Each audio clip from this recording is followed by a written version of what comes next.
Okay, let's see. Can I give an example of an agile best practice that failed miserably when I tried it? No. There you go. Not because everything worked, by no stretch, but because best practice is a misnomer. In our world, it's not a thing. Okay? Best practice belongs in the simple domain. Somewhere that you know what the problem is, you know how to solve it, you very likely can write it in a checklist and just follow step by step by step. In that world, you can determine what the best practice is. Best practice implies there is one way to solve this problem.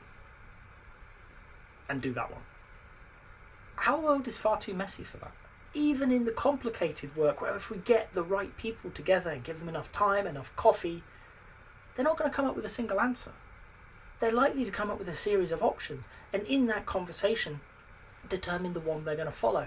They're not saying it's the right answer, they're saying it's of this bunch of things we thought of, this is probably where to start. Okay? Never mind the complex area where really you don't know what you're building, you don't know how to do it. How on earth can you tell me how to do anything beforehand? You've got to learn it, you've got to evolve a way of working. Invent things maybe as you go, as you explore what the problem is and how to solve it simultaneously.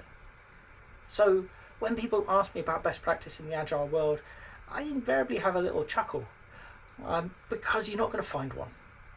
Not anytime soon. I don't think we're there. Things slowly move from the complex into the complicated into the simple domain as time progresses, as we learn the behaviours. Okay? But I don't think we're there today. I can't think of anything off the top of my head that I would say that is simple. So what things have I tried that are considered good patterns in the agile world that maybe haven't worked out? Well, one of them, and it's one that I'm a huge advocate of, is pair programming. I was working as a developer and Scrum Master with a team, and we were struggling. We had code reviews, we had things like that, and I was like, aha, pair programming, that's the answer. I love my XP, and that's how I came into the agile world. Let's try that out, because it's great, it works, it will solve all of our problems, and it failed completely, dismally, because I didn't take into account the people. And often when things from the agile world don't work, it's because we're not taking into account this really tricksy area, the people involved, the people who have to actually do it. I brought it in, all enthusiastic, all guns firing, go, get it. And they didn't want to. Simple as that. Some did, they're willing to put their feet in the water, try it out. Some, no, not a hope in hell. They were not going to do it. So by bringing it in, I actually upset the balance in the wrong direction. They hardened their resolve to use a way that wasn't working. They knew it wasn't working, but it was better than pair programming. And what that really taught me, and what I've taken away from that and many similar mistakes over the years, I think I'm learning, is remember the people.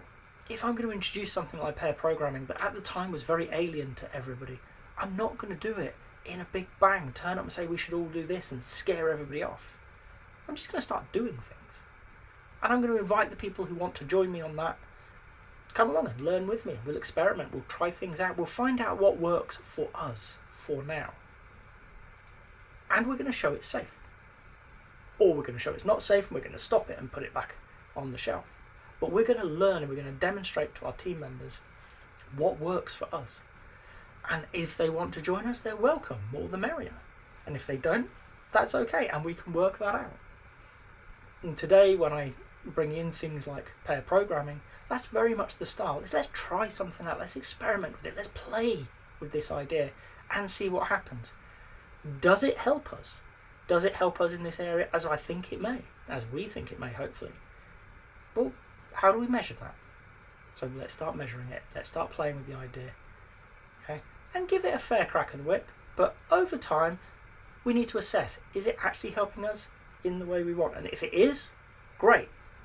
And if it's not, is it hindering us? Is it something we want to continue?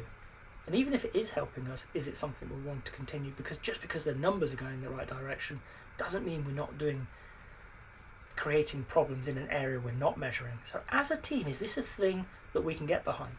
I've had teams adopt pair programming really quickly because it's worked for them. It's solved real pain points that they've seen and they've overcome with it. And I've had teams try it out, and even though they were building higher quality code faster, they could see problems brewing on the horizon that no numbers would have told us. But they knew it because they knew the systems, they knew the people involved, and they pulled the plug because for them it wasn't safe to do today.